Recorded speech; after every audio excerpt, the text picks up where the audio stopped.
Okay guys, we're going to talk about cursive and lead into faux calligraphy, which we talked about on the 7th of September. We first started out making guidelines. Mine are in blue here. I did them in blue pencil. And I kept them 1 centimeter apart. And I just used a ruler. This is still in its package, but you'll get the idea. 1 centimeter apart. And we use that to gauge our cursive. And this was kind of a reintroduction to how to do very standard cursive that you're taught in school.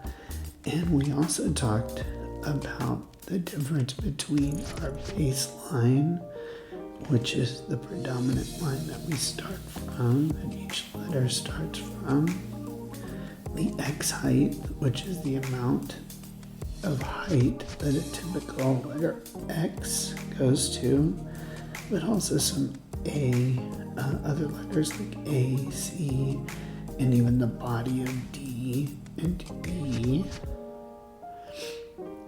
We talked about the ascender, which is when you have a loop like B or the letter D, it's the highest point that loop goes to.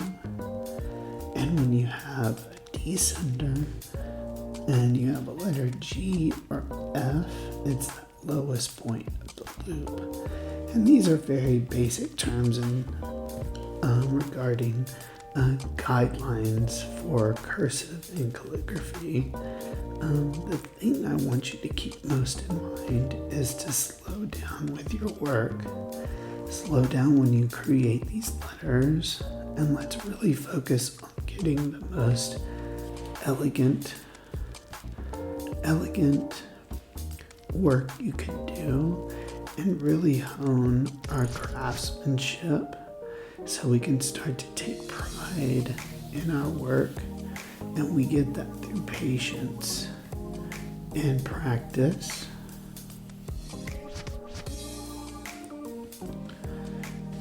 Now with some of these letters here below, I followed this main rule for faux calligraphy.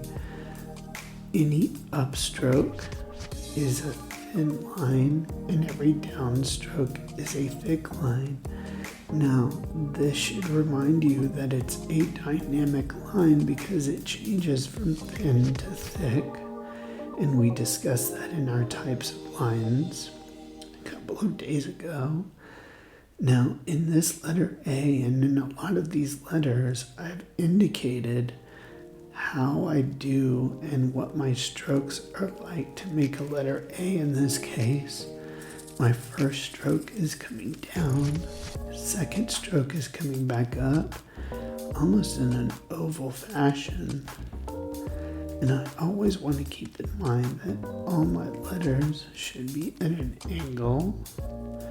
Any kind of angle will do, but anything close to 45 degrees is good.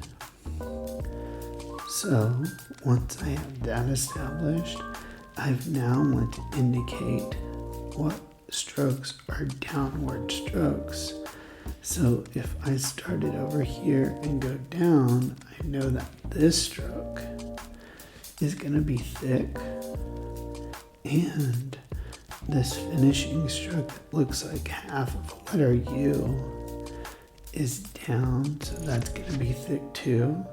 So my next iteration, my next design for A, I add in thickness for those downstrokes, and then I fill those thicknesses in, and I get a faux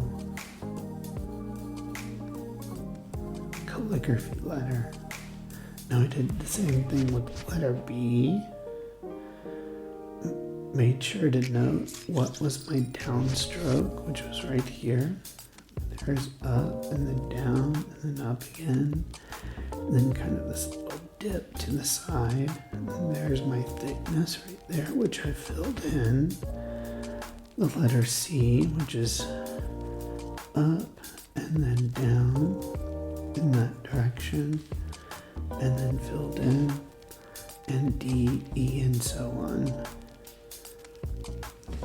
Now you can look online for cursive letters through Google, and you can come up with tons of different types of calligraphy in cursive. Again, these letters are very standard, and you can come up with some on your own. If you're used to writing cursive, you can do the ones that you like the most and just add thickness to them to make them a dynamic line. You can look up brush lettering in Google, and you'll get tons of examples. And I just want you to let you know that you can do whatever cursive that you feel comfortable with doing.